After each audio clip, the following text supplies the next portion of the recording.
Coloca o nome da disciplina, tá?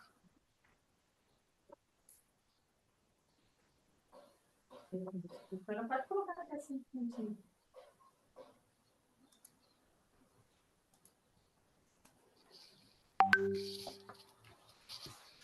Pode iniciar, professor. Vou desativar meu vídeo aqui, meu áudio. Tá ok. Boa noite, pessoal. Agradeço a Deus por mais uma oportunidade de estarmos aqui juntos, podendo adquirir conhecimento, compartilhar conhecimento e juntos nós somarmos e mais uma vez aí poder adquirir algo tão importante, tão primordial para nossas vidas, para podermos obter crescimento, obter um crescimento na qual a gente vai poder multiplicar, poder seguir em frente e, além do mais, poder ganhar dinheiro também. Tá ok. Sem mais delongas, vamos para a nossa disciplina, noções de engenharia civil e arquitetura, né? Aqui do curso de transações imobiliárias. Sou engenheiro civil, graduado em engenharia de produção e gerenciamento de projetos. E hoje nós vamos falar de algo importante, algo que vai fazer a diferença no nosso dia a dia, né? Como corretores, como futuros corretores, né? E profissionais. E isso vai agregar valor, como nós já falamos, que o conhecimento ele soma, ele agrega e vai trazer para a gente muitos benefícios. É algo que as pessoas não podem tomar da gente, nós vamos, né, seguindo em frente com conhecimento para poder aplicar no nosso dia a dia. Tá ok. Etapas do projeto. Na etapa do projeto, em uma das etapas, nós vamos para a escolha do lote ou do terreno, que é algo primordial, algo fundamental, tanto para o cliente como para a pessoa que vai construir. É você entender, saber, conhecer algumas coisas, alguns fatores em relação ao terreno, né? E também da escolha, auxiliar, né? Dar esse auxílio também, muitas vezes, ao cliente na escolha, na efetivação do terreno, ok? Então, todo projeto, ele segue padrões técnicos com o objetivo de preservar as suas representações gráficas e seus objetivos principais, ok? Preservar o imóvel em construção ou em reforma. Etapas de um projeto de arquitetura é o quê? É um programa de necessidade para obter informações importantes, como o tipo da obra, quantidade de cômodos, moradores, extensão do terreno, quantos metros a serem construídos, a localização, as melhorias do imóvel ou de reforma, tá ok? Visita ao local. É muito importante, né, você conhecer o terreno, ir ao local do terreno, saber onde fica, conhecer os detalhes em loco, onde serão feita a construção, reforma, tá ok? Conhecer com precisão um levantamento topográfico para uma visão geral do projeto que vai ser feito, para você ter o conhecimento real daquilo que você vai estar executando o seu projeto. Ou você vai estar ali dando aquela assessoria também para o cliente na escolha, ok? E o levantamento topográfico, ele é a primeira ação na qual você vai definir algumas coisas importantes para você poder lançar o seu projeto, né? Que o arquiteto ou o engenheiro civil vai poder fazer ali as análises para poder, junto com o cliente, definir algumas coisas referente à execução não só do projeto, mas também a execução da obra em si. Né? Porque muitas vezes existem algumas dificuldades que não pode ser vista apenas falando para o cliente, eu tenho um terreno de, por exemplo, de 400 metros quadrados e daí a gente precisa comprar esse terreno porque fica perto de tal lugar e isso é importante. Mas não, somente essa informação ela não se faz necessária para a execução de um projeto ou para a execução ali da obra em si. Por quê? Porque a visualização, a interação com o terreno, em loco ali, você vai poder verificar alguns fatores, alguns pormenores. E o projeto, o levantamento topográfico, ele se faz muito necessário, porque você vai verificar ali em loco quais são os fatores viáveis e os não viáveis para a execução do projeto.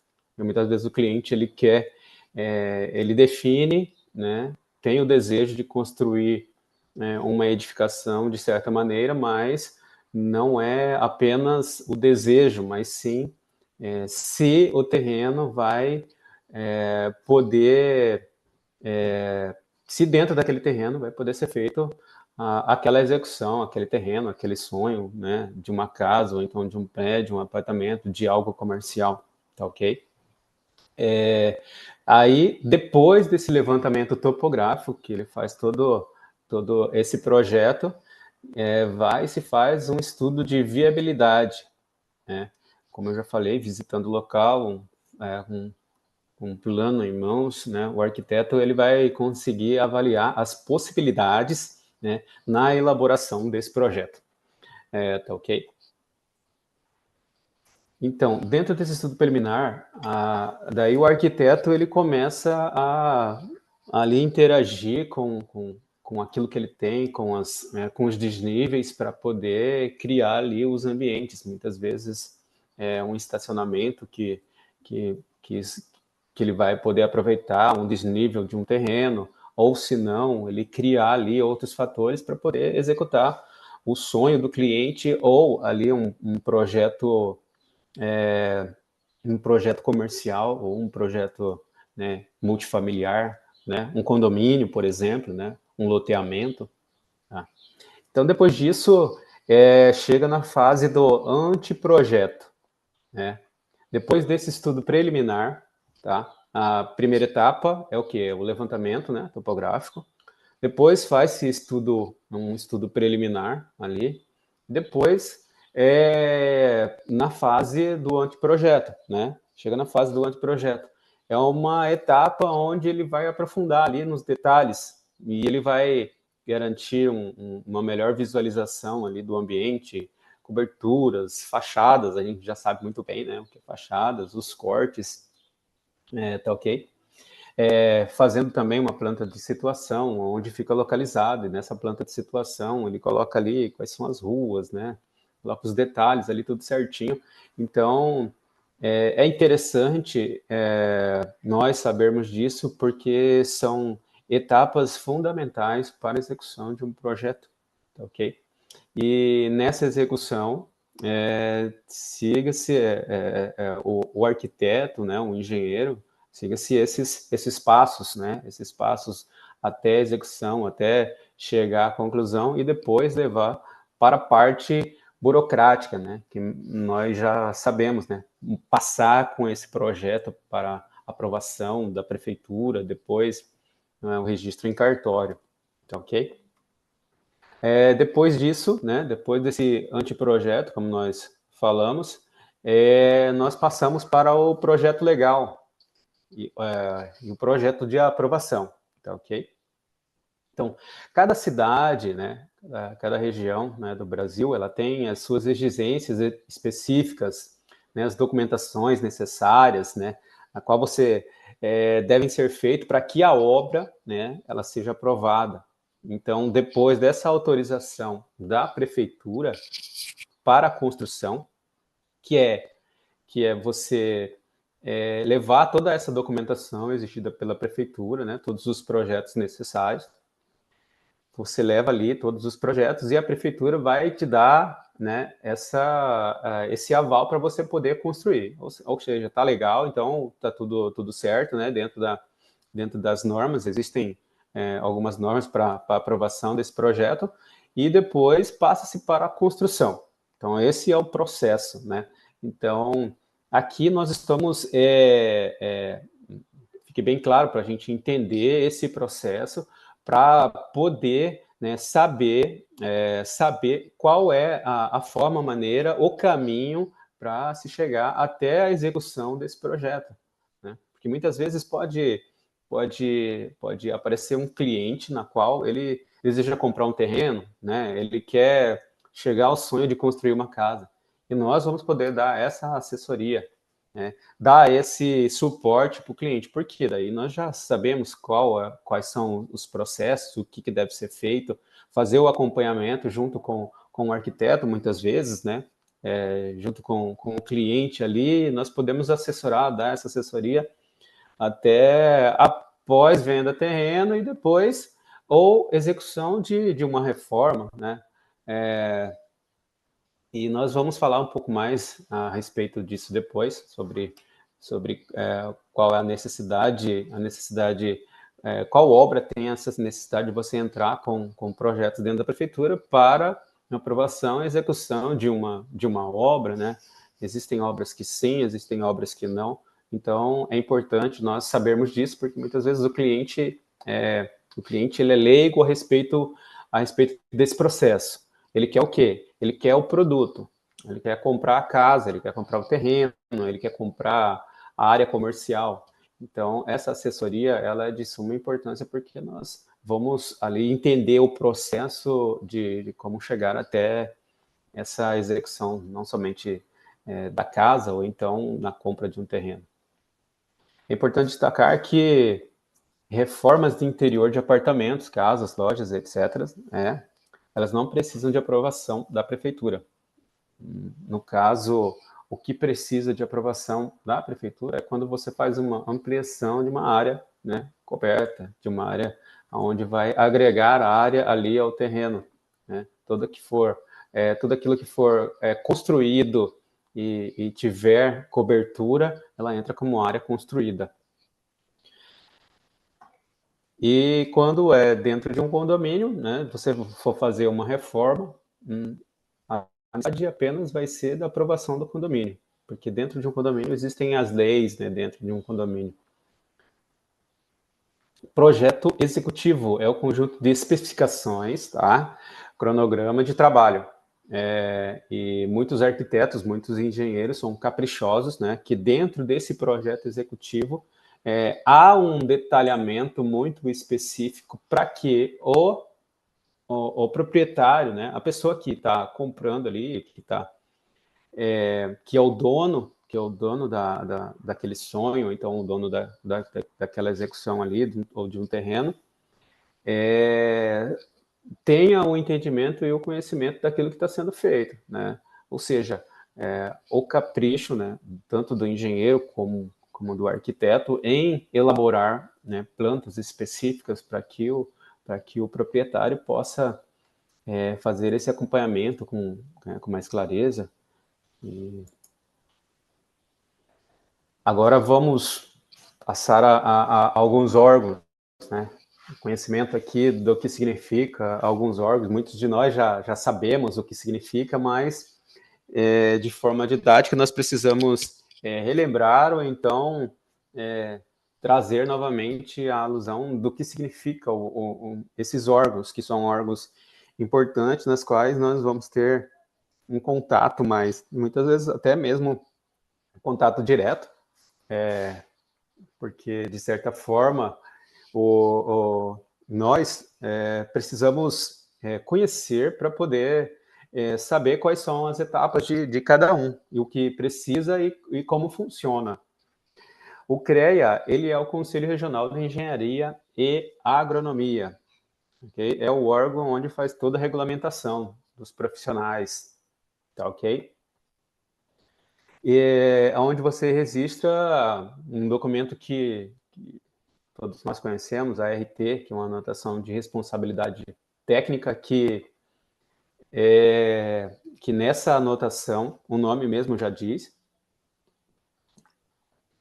responsabilidade técnica, na qual o profissional ele se responsabiliza tecnicamente, né? Ele assume, né, essa total responsabilidade assinando, né, esse documento, na qual ele está garantindo a eficiência, né, da execução daquela obra, né?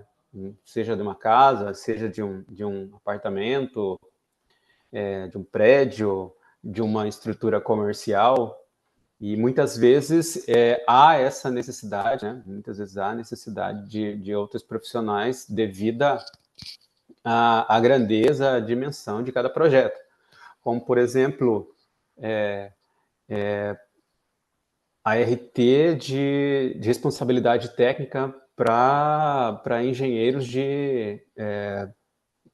engenheiros eletricistas, engenheiros civis, responsabilidade técnica para engenheiros calculistas, ok? Que atestam a responsabilidade técnica, né? Que atestam que aquela estrutura está ok, ou então que todo aquele sistema elétrico está ok, está dentro das normalidades, nas quais nós falamos muito ali sobre norma técnica, né, na primeira aula, e isso é importante. Então, traz a nossa recordação, né, traz a nossa memória de que esse assunto é importante, importantíssimo.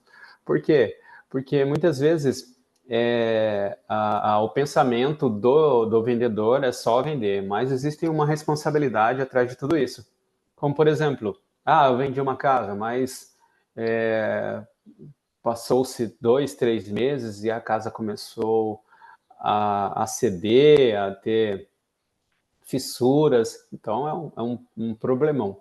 Então, se você não se preocupar com isso, com essa responsabilidade de que aquele imóvel, ele dentro né, das responsabilidades de cada profissional, ele foi atestado, ou se realmente foi feito por um engenheiro que possuía conhecimento sobre aquela área ali e que poderia atestar o bom funcionamento, né? Não teve nenhum tipo de vício depois daquela venda, né? Um imóvel, por exemplo, um imóvel que já tem 5, 6 anos, ou então até mesmo um imóvel novo. Isso acontece, né? Acontece muito. De você construir imóvel e ele passar algum tempo, ele começa a aparecer algumas patologias.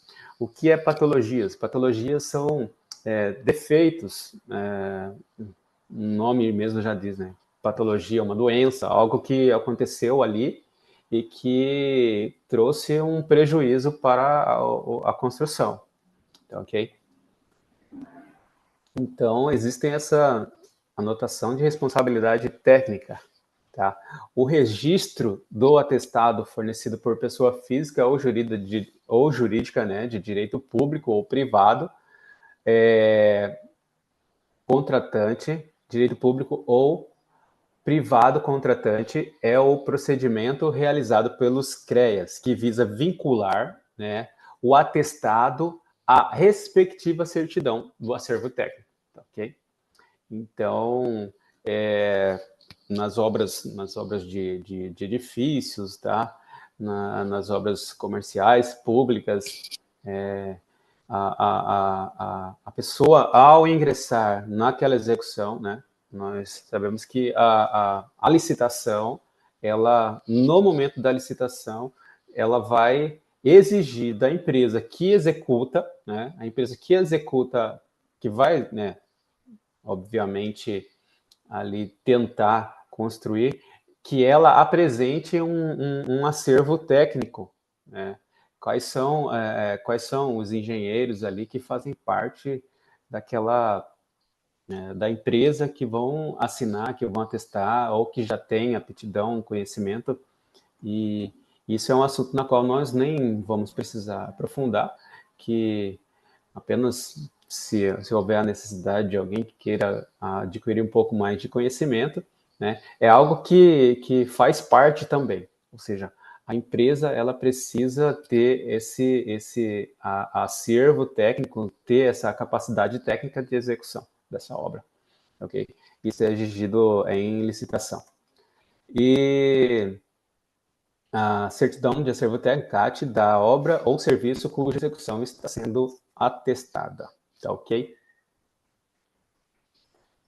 Uma vez registrado, atestado, acompanhado pela CAT, forma um instrumento que comprova a aptidão técnica profissional para o desempenho da atividade pertinente e compatível em características, quantidades e prazos, com o objetivo de licitações, como eu bem já falei. O atestado, ele é a declaração fornecida pela contratante da obra ou serviço, né? Pessoa física ou jurídica, de direito público ou privado, que atesta a execução de obra ou a prestação de serviço e identifica seus elementos quantitativos e qualitativos, o local, o período de execução, os responsáveis técnicos envolvidos, como eu já mencionei, tá ok? Então, vamos lá.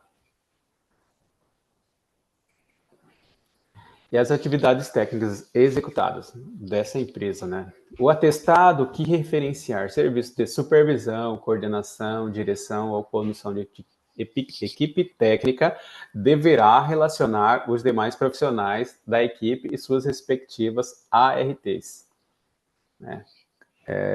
ARTs de cada execução de uma determinada disciplina, né? O Conselho de Arquitetura e Urbanismo do Brasil, que CAL, né?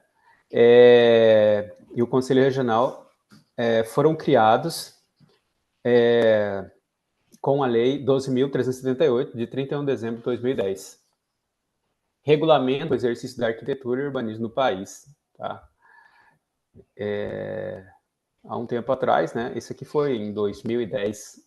Eu acredito que já tem aí a saída, né? Porque o conselho de engenharia também, o CAL, na realidade, os arquitetos, eles faziam parte do CREA, né? Depois foi separado e criado o CAL, né? Que é o Conselho de Arquitetura e Urbanismo do Brasil, ok?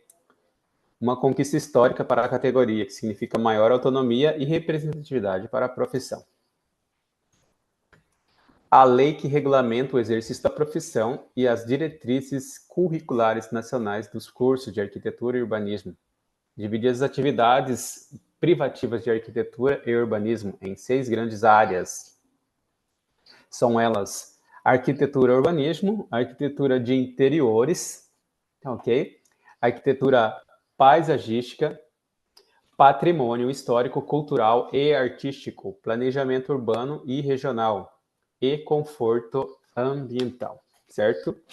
Então, isso aí é apenas para conhecimento prático daquilo que nós muito comumente ouvimos falar, né? Sobre CREA, CAL e Prefeitura.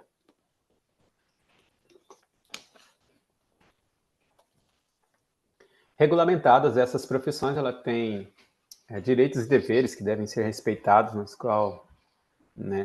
quais as pessoas, nas quais elas exercem, né? Engenheiro civil, engenheiro de produção, engenheiro de estrutura, engenheiro elétrico, engenheiro eletricista, né? Tá ok? Então, existem essas regulamentações, tá bom? É importante nós conhecermos. Na prefeitura, o cliente ou o profissional deverá levar o projeto para ser aprovado pela prefeitura. Já falamos um pouquinho sobre isso, né? Caso seja aprovado, deverá providenciar as demais exigências. Falamos um pouquinho no início sobre o levantamento topográfico, né? Certo? O levantamento topográfico, ele é importante, né? Não somente a visita em loco, mas esse levantamento topográfico da visualização real em loco do terreno, para você saber o que eu posso fazer, o que eu não posso fazer, quais são as dificuldades do terreno, né? Tem gente que às vezes olha para o terreno e fala assim, nossa, vou construir aqui nesse terreno tão dificultoso, tão íngreme. Então, mas há essa especialidade de fazer esse levantamento topográfico justamente para isso, para você estudar e verificar o que pode ser feito, o que não pode ser feito e como vai ser feito, certo? O planejamento de todas as construções segue parâmetros para se obter novas dimensões e condições do terreno, através de serviços de terraplanagem. Faz-se o levantamento topográfico, certo?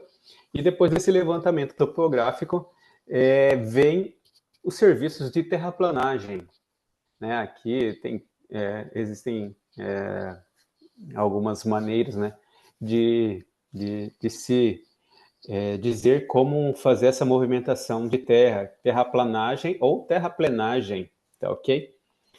Pavimentação antiga, localização de locais não comum. O topógrafo é responsável por organizar o terreno e elaborar uma planta com as variações de cotas do local.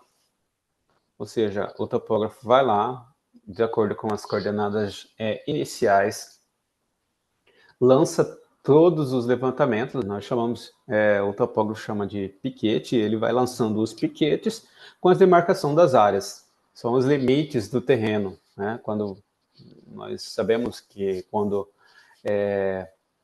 compramos um terreno, existem os limites. Você olhando ali para a sua escritura, você vai ver, limite tal, com a rua tal, com o terreno. Então, esse levantamento é feito por um topógrafo, e ele usa um instrumento chamado teodolito. Agora nós vamos falar um pouco mais sobre esse teodolito, que já não mais o teodolito antigo, né? Eu já trabalhei muito com o teodolito. E agora a estação total. Mas agora nós vamos falar um pouquinho sobre isso. Então, com essa planta, o projetista ele saberá onde ele vai executar cada parte do seu projeto. Paredes, fundações e etc. Tá. Algo importante sabermos é que após esse levantamento, há também a necessidade de fazer um estudo do solo, né? Muitas pessoas, elas vão por empirismo. Ali é um local onde o terreno é bom, então vamos construir. Não. Faz-se a necessidade de um estudo mais concreto e um estudo aprofundado do terreno, para você executar ali as suas bases, a sua fundação, né? Por quê? Porque não é só você achar, ali precisa-se desse profissional para fazer esse levantamento, né? Faz a sondagem, verifica o solo, pega as amostras do solo ali, estuda para ver quais são as cargas do terreno, o que pode ser feito, para poder começar a executar o projeto estrutural, né? Isso é importantíssimo, nós sabermos disso, né? É importantíssimo por quê? Porque muitas vezes você vai ter um cliente que vai querer comprar apenas um terreno, né? Ou muitas vezes o cliente quer comprar um terreno e depois de você dar toda essa assessoria, saber quais são os fundamentos, o que precisa, o que não precisa. Cliente, é preciso a gente fazer um levantamento ali para saber realmente se o terreno vai aguentar a estrutura na qual você está pensando em executar, tá ok? Então, nós falei há pouco sobre o teodolito, né? Antigo teodolito. O teodolito, ele é um aparelho óptico, ele parece com um telescópio, ok? E é usado pelos topógrafos. O nome da pessoa que faz todo esse levantamento é o topógrafo e faz as medições dos ângulos, né, as coordenadas ali do terreno. E já falei também que ele foi substituído pela estação total, que é um aparelho mais moderno. Ele possui um sensor que faz a leitura automática dos dados e armazena ali na sua memória para depois lançar num projeto, né? Pega ali todas as referências, coordenadas, né? Chamamos de coordenadas, e lança no projeto, tá ok? No levantamento topográfico, ele determina o ponto de partida através dos piquetes. Tá aí o teodolito, tá aí a imagem da estação total, tá ok? Teodolito aqui do lado esquerdo e a estação total aqui, um pouquinho mais moderna. São bem parecidos. Essa aqui é o projeto que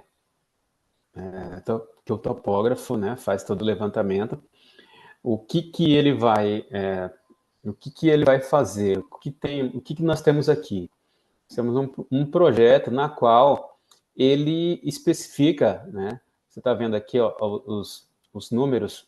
Aqui são as cotas, as diferenças de níveis. Quando você pegar um projeto parecido com esse, você já vai saber, ó, que é uma planta topográfica. E é importante nós sabermos, né? Se você não foi até o local, então com uma planta topográfica você consegue visualizar algumas coisas importantes, né? Mas nada como você em loco para poder fazer essa leitura e o acompanhamento, né? E essas linhas aqui, elas representam cada linha um início, um início de um desnível, tá? Aqui estão as cotas, tá, ok? Apenas para conhecimento. Um projeto topográfico é a representação final de um levantamento planiométrico, né? Aqui ele colocou, aqui está topográfico, né? Um levantamento que ele faz ali, em que todas as características da superfície, né, do terreno, elas são representadas, colocadas ali naquele projeto, para que o arquiteto, para que o engenheiro possa ter essas informações. E importantíssimo para que a pessoa que vai fazer toda a terraplanagem, né, terraplanagem ali, vai poder saber certinho o que ele vai poder cortar de terra, de talude, tá, e tudo mais. Esse levantamento mostra a forma, a configuração e as características, né, tridimensionais ali do solo, os contornos. Projeto de arquitetura, né? Isso aqui a gente falou bem na primeira aula, a gente já conhece bem um pouco sobre projeto de arquitetura, né? E me coloco à disposição, como assim, na primeira aula me coloquei à disposição para conversarmos um pouco mais, caso haja essa necessidade. Eu vejo que há uma grande importância desse conhecimento, porque nós precisamos dar essa assessoria completa, né, para o cliente, saber o que é que está escrito ali naquele projeto, porque muitas vezes, depois que sai o arquiteto, sai o engenheiro ali, você fica com o projeto na mão ali, e você que vai ter que mostrar ali para o cliente, vai ter que falar com o cliente, você não vai ter o arquiteto ou o engenheiro ali do seu lado, mas então você precisa saber, para você vender ali o apartamento, ou vender ali uma casa, ou vender o terreno, tá ok? Então, a planta baixa, como nós já bem sabemos, é um assunto de domínio obrigatório para que todo aluno da área da construção civil, né, estudante de arquitetura, engenharia, design de interiores e outros, como, por exemplo, nós que estamos partindo para o conhecimento e dar uma melhor assessoria ao cliente, ok?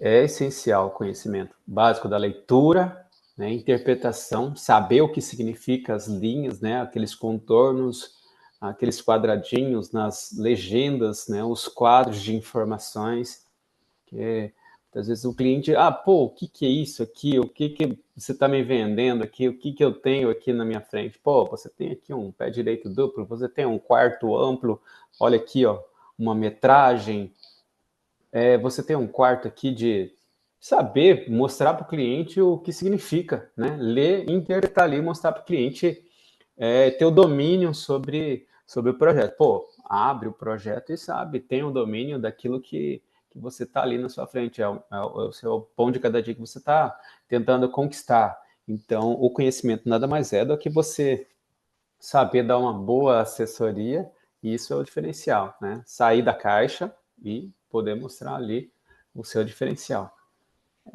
de essencial o conhecimento básico em leitura, interpretação, desenvolvimento de uma planta baixa. Entender o significado dos símbolos é o primeiro passo para dar início à criação de uma planta baixa, né? Isso falando mais voltada para as pessoas que, né, para o engenheiro, arquiteto, mais para nós o conhecimento, né, um pouco geral sobre a planta. Existem vários níveis de desenvolvimento de planta baixa. Ela pode ser uma planta baixa simples de arquitetura, contendo traços que representam as espessuras da alvenaria, estrutura das portas, janelas, cotas interiores, cotas internas, externas, pontos básicos de hidráulica, importantíssimo, né? Cozinha, banheiro, área de serviço, né? Para você entender ali as áreas que estão se associando, o que o cliente está procurando. Estou procurando uma casa que me traga um pouco mais de praticidade, uma casa com um ambiente mais iluminado, por exemplo, que tenha mais espaço entre os ambientes, né, que tenha um acesso mais prático, né? Não, eu quero uma casa mais compacta. Então, tudo isso aí você pode fazer essa leitura ali dentro do projeto. Ou então você auxiliá-lo, né, nessa busca, né? Muitas vezes o cliente, eu quero um terreno para construir. Então, você pode dar essa assessoria também. Tá ok? Então, vamos seguindo.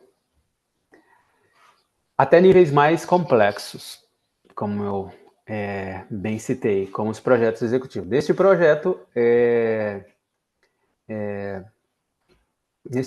muito mais elementos são especificados. É importante que o estudante esteja familiarizado com essas informações desde cedo, pois são conceitos que serão levados para sempre em sua vida durante o seu estudo e carreira. E esses projetos nós já sabemos que eles são feitos em alguns programas específicos, né? É importantíssimo. E alguns deles aqui não pode passar desapercebido de qualquer estudante de engenharia, arquitetura, que é o AutoCAD, né? O Revit, hoje, né? Hoje o Revit ele é bem mais forte, o SketchUp, e alguns outros programas, né, software específicos aí para criação tanto de projetos estruturais, hidráulicos, existem inúmeros, né? E a gente se fala muito em BIM, né? Que é uma ferramenta aí que tem auxiliado e tem mudado muito essa concepção. Acelerado também o processo construtivo, o processo executivo, né, dos projetos. Item que já falamos também, que é muito importante, fachadas ou elevações. Sabemos muito bem o que é uma fachada.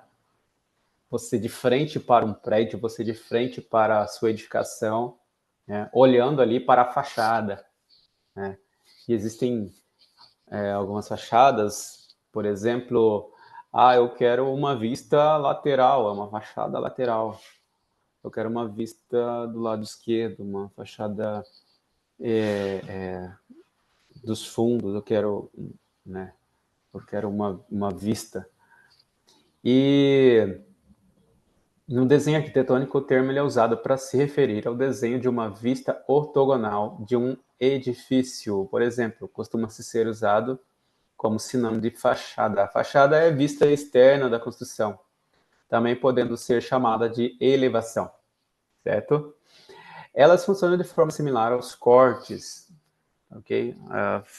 Corte, como na primeira aula, nós falamos que o corte é você fazer aquela fatia como você fatiasse um bolo e você vê se ali a parte interior, como está ali, tudo organizado ali dentro. Tá ok? Eles funcionam de forma similar aos cortes, só que desta vez temos que imaginar um plano vertical, cortando uma área externa da edificação, certo? Continuando a nossa aula. alguns elementos da fachada, como as portas, janelas, grades e telhados, eles devem ser feitos também com detalhes, as medidas em escala a permitir, já que são itens que possuem um destaque no desenho, né? Isso é importante porque muitas vezes é um detalhe ali que você precisa passar para o cliente, um detalhe específico, detalhe de um telhado. Por exemplo, o cliente ele necessita de um telhado diferente. Eu quero um telhado como um telhado comum que existe aqui nos Estados Unidos, é o telhado shingle, né? Não sei se vocês já ouviram falar. É um telhado que é pouco conhecido no Brasil, né? Mas que muitas vezes o cliente ele necessita executar esse telhado, porque é um telhado mais resistente, um telhado que funciona como um sistema, ele precisa de um sistema de ventilação, ele precisa, né, de algumas coisas importantes. Então, há essa necessidade de fazer esse detalhamento, os cortes, né, uma vista, para que o cliente possa entender um pouco melhor e visualizar esse telhado, como eu bem disse. Tá aí uma fachada, uma elevação, uma casa, né, uma fachada de uma casa. Aqui é um projeto 3D, né, na qual demonstra aqui uma fachada, fazendo uma demonstração para o cliente, tá ok? Cortes são as vistas de pé direito, a altura de um imóvel, é como a projeção vertical de uma construção em um plano paralelo das paredes, tá ok? Você faz uma fatia, como eu bem disse, para você visualizar, né, esses detalhes, que faz uma projeção ali daquilo que você quer visualizar. O corte longitudinal é aquele que passa entre a construção de frente para os fundos, ou seja, eu estou na frente da edificação, na minha fachada, e traço um corte longitudinal, ou seja, você está fatiando a casa de frente para os fundos, tá ok? Então, esse é um corte longitudinal. E o transversal é o de esquerda para direita, ou da direita para a esquerda, né? Na visualização, dentro de um projeto, ele vai estar bem especificado, né? Com algumas letras ou um número, mostrando de que lugar de que ponto a outro ponto ele vai pegar esse detalhe, fazer esse corte. É importantíssimo sabermos sobre isso, porque o corte ele vai ali estar mostrando os detalhes internos dessa edificação, né? Para você visualizar algumas coisas ali para tomar alguma decisão, para verificar como é, ou qualquer outro tipo de... Aqui está um corte, né? Tá ok. Certamente a entrada, ela seria por aqui, um corte transversal, certo? Tá ok. Então, deve-se mostrar maior número de detalhes, permitir representar paredes, portas, visualizar a posição dos elementos estruturais e de telhado. A orientação dos cortes é feita na direção dos extremos mais significantes do espaço cortado, tá ok? Então, você vai fatiar ali onde há essa necessidade de fatiar ali onde você tem mais necessidade para visualizar os detalhes, ok? O sentido de visualização ele deve ser indicado em planta, bem como a sua localização. Isso é fato. Planta de cobertura é uma projeção vista de cima, né? Que bem nós já sabemos cobertura, né? Cobertura é a parte que fica em cima, telhado, tá ok? É uma visão de cima para baixo, mostrando a estrutura do telhado até os escoamentos e outros tipos de detalhe, bem como eu falei do telhado shingle, né? É o telhado na qual você precisa representar ali de forma a demonstrar ali os detalhes. As espessuras dos traços obedecem às formatações já estudadas nas fachadas. Conforme os elementos afastam-se do campo de visão, o traço ganha contornos mais finos. Inversamente a isto, quando temos os elementos mais próximos da posição do observador, os traços eles são mais grossos. Essa é apenas uma informação técnica, né, para dar visualização aí do projeto. Se o elemento mais longe, o traço mais fino, mais perto, mais grosso. Mas isso, muitas vezes, vai de cada desenhista, de cada... E aqui nós temos uma planta de cobertura, né? Nós já sabemos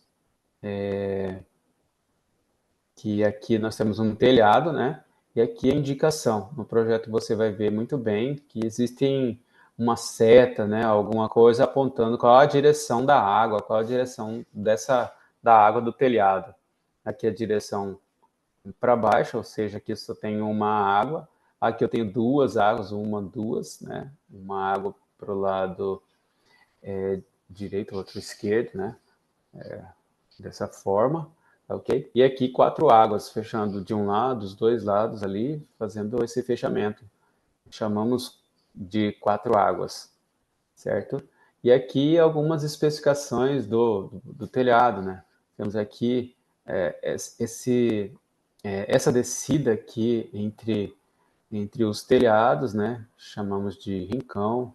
Aqui a parte superior, né? A parte mais alta, cumieira. Na lateral da cumieira, o que desce, né? Que não está entre telhados, aqui está entre, aqui não, é chamado de espigão, ok? E entre o telhado aqui, ó, aqui entre o telhado e a estrutura ali, a parede, é colocado um rufo, tá ok? Já falamos do rincão e o beiral. O beiral nós sabemos muito bem o que é um beiral, né? A beira ali do telhado, muitas vezes a pessoa antigamente fazia aquele beiral de madeira, né? E hoje já existem N formas aí de se executar. Tá aqui. Os modelos de água, né? Com 1, 2, 3 e 4 águas. É chamado de águas, né? Cada sentido ali do telhado. Eu tenho um telhado de 2 águas, 3 águas. Tá ok? Planta de situação. Planta de situação. Situação, o próprio nome já diz, né? Bem didático. Planta de situação. Fácil de se entender. A situação é aonde está situada ali. É um projeto que deve ser aprovado na prefeitura também, pois nele está representado o canteiro de obras. Nela se pode localizar o terreno, 2D, óbvio, né? Um projeto ali arquitetônico ali, 2D, feito no programa AutoCAD. Ele é como se víssemos o terreno de cima, tá ok? Uma planta baixa, identificando todo o projeto e os detalhes do imóvel. Ela deve conter os seguintes itens, de acordo com SNBRI 6492, a representação gráfica, indicação do norte, tá ok? As vias de acesso, cotas gerais, perímetro do terreno, ok? Limites das edificações, ponto de referência, identificação das escalas, notas, desenhos, referências e carimbo do profissional. Aqui está um exemplo. Tá? Aqui nós temos o norte. Aqui nós temos toda o situacional aqui, onde ficam as quadras, né? Eu tenho aqui a quadra B, quadra A, e as referências. Vamos lá, só para a gente... indicação do norte, ok. Vias de acesso, tá ok. Ó, Rua Recife, Rua Natal, ela cruza com a avenida. Então, onde está o seu lote? O lote 7, certo? Quanto é o metro quadrado? E o perímetro, qual é o perímetro? Tem aqui o perímetro certinho. Ela está de frente com a Rua Recife, tá ok? Planta de situação escala, tá ok? Tá aqui. Opa! Aqui, identificação da escala, notas gerais, desenho, referência, carimbo do profissional. Não coloquei aqui porque foi apenas um corte aqui da planta de situação e não do carimbo, tá ok? Quadro de áreas. Quadro de áreas é bem simples. Quando você olha, ele é bem explicativo. Por quê? Porque você vai ter ali todas as áreas, o pavimento térreo, o pavimento superior, a área a construir, os complementares também, ele tem que estar ali bem detalhado. Porque quando ele vai para a prefeitura aqui, ele tem que saber, toda esse dado está bem claro ali, ó. Qual é o total da área permeável e da área construída, tá ok? Então, aqui tem todas as informações, certo? Quadro de áreas, tá? Como calcular a taxa de ocupação e o índice de aproveitamento do seu projeto da prefeitura? Para o cálculo de área, é um assunto que eu até mesmo já falei, seja ela construção nova regularizada, é primordial a importância ter em mente que toda área coberta conta como área construída, certo? Não importa qual ambiente ou qual pavimento seja, havendo cobertura, então ela é contabilizada para o quadro de áreas, exceto pavimentos com pé direito duplo, certo? Nesse caso, você conta com uma área, conta essa área apenas uma única vez. Um projeto e depois, é projeto estrutural. Aqui, quadro de área e projeto de estrutura, certo? Um projeto estrutural é um projeto complementar ao arquitetônico. O que é um projeto complementar? É um projeto que faz complemento à execução do projeto arquitetônico. Projeto elétrico é um projeto complementar. E existem N projetos. Vamos falar aqui alguns dos mais importantes, mas existem diversos projetos, né? Existem projetos, por exemplo, que nós não vamos falar aqui, um projeto acústico, por exemplo. É um projeto que faz necessidade quando o cliente precisa de um ambiente que tenha uma acústica ali diferenciada, certo? Então, projeto estrutural, estamos citando ele aqui porque ele é algo que é importante. Depois que você executa o projeto arquitetônico, vai lá para aprovação, tá? Então, há necessidade de um projeto estrutural, elétrico, hidrossanitário, e esses são os mais importantes para a execução ali da obra. O projeto estrutural é o projeto complementar, como eu bem já disse, onde você vai ali executar ali a estrutura de pilares, vigas, lajes, beirais e tudo mais. Hoje em dia, já observamos em alguns projetos um pré-lançamento dos pilares por parte dos arquitetos, o que facilita muito o trabalho do engenheiro. Pode partir logo para a fase de dimensionamento e detalhamento dos elementos.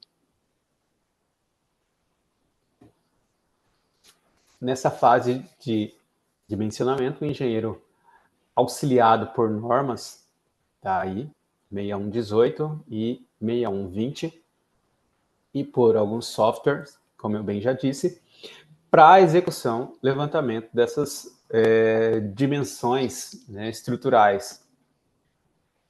E uma delas é a verificação da resistência do concreto, tá?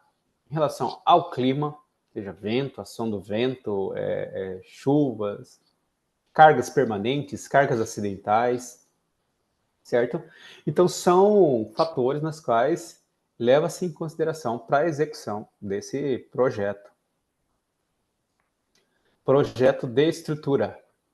Após a fase de dimensionamento, né, dentro desse projeto de estrutura, confere-se os cálculos para evitar peças superdimensionadas e então o engenheiro pode realizar o detalhamento de todos os elementos, tendo em vista que esse processo, a contratação de uma empresa ou de um profissional de engenharia civil é crucial.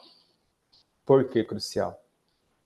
Porque é de suma importância que as estruturas elas estejam coerentes, né, com toda aquela carga, todo aquilo que você vai colocar ali, não somente em cima do solo, né, que há essa necessidade de fazer o estudo também, como eu bem já disse, mas também se toda essa estrutura vai suportar o peso do telhado, se vai suportar o peso dos ambientes, né, se for um sobrado, por exemplo, tá ok?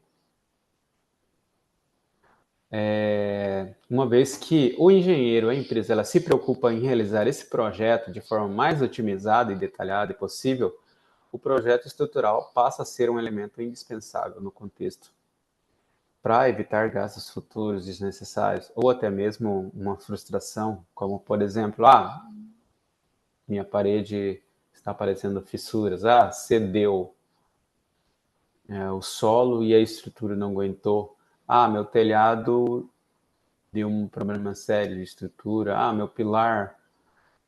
E isso acontece comumente. Já fiz diversos acompanhamentos nas quais notou-se a necessidade aonde não teve esse acompanhamento ou projeto estrutural ali daquele edifício ou casa. Depois, um projeto importantíssimo é o projeto hidrossanitário. Quando planejamos um projeto hidrossanitário, o objetivo é o funcionamento ideal de todo o sistema hidráulico e sanitário. O próprio nome já diz, né? Hidrossanitário. É o hidráulico junto com o sanitário, tá? Visando alcançar o melhor custo-benefício. Elaborar um bom projeto reduz eventuais problemas futuros. É importante, pessoal, nós sabermos que não é à toa que precisamos nos entender e conscientizar de que para que a obra ela tenha sucesso, para que seja uma obra que não vai cair, que não vai ter nenhum problema, de que nós contratemos, né? Que o cliente contrate engenheiros qualificados porque muitas vezes o cliente parte da economia, eu quero economizar, então não vou nem contratar, então vamos fazer aqui pelo pedreiro, vamos fazer ali pela pessoa que vai executar. Não, precisa-se de uma pessoa qualificada para fazer a execução desses projetos, tá ok?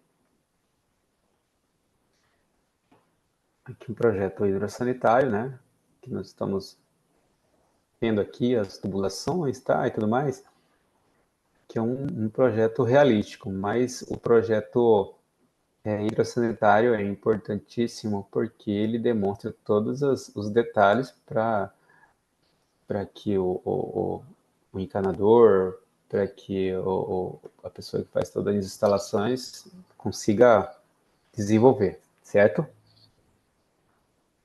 E depois um projeto importante é o projeto elétrico, né? Uma instalação elétrica ela é composta por centenas de componentes, produtos que devem ser escolhidos e instalados adequadamente, certo? Então, isso vai partir do engenheiro elétrico, que vai fazer todo esse levantamento, todo esse detalhamento em projeto e repassar ali para quem vai executar. Saída, iluminação, aparelhos elétricos, eletrônicos, e hoje está muito em alta o comando, né? Quando você coloca o comando por voz ali na casa, uma casa inteligente, onde tem sistemas nas quais fazem toda essa funcionalidade melhorada, né? Hoje aí desse nosso novo momento que estamos vivendo, tá ok? No projeto elétrico, onde ficam, já sabemos, né, disjuntores, sistemas elétricos, tubulações embutidas, quais são as espessuras, quantos milímetros tem os condutores, lâmpadas, chuveiro, ar-condicionado, micro-ondas, freezer e outros demais equipamentos elétricos. Tá aí um projetinho, tá? Um projetinho básico, aonde você pode identificar, verificar, um projeto elétrico, não está passando aqui as tubulações, aqui uma luminária, tá? O interruptor, certo? A arandela, qual tipo de tomada, entendeu? Se é um interruptor simples, se não, se é uma tomada baixa, se é uma tomada alta. Isso é importante a gente também ter esse conhecimento para poder né, agregar mais valor aí à nossa prospecção. Eu agradeço muito, né? Chegamos ao final da aula, daquilo que precisaríamos entender e compreender, tá? Sobre esses assuntos de extrema importância, certo? Então, agradeço novamente a essa oportunidade de estar aqui junto com vocês, longe, mas juntos, né? Então, eu acredito que estamos aqui para somar, né? Precisando, estamos à total disposição para podermos, né, agregar mais valores. Muito obrigado e tenham todos uma boa noite. Até mais. Tchau, tchau.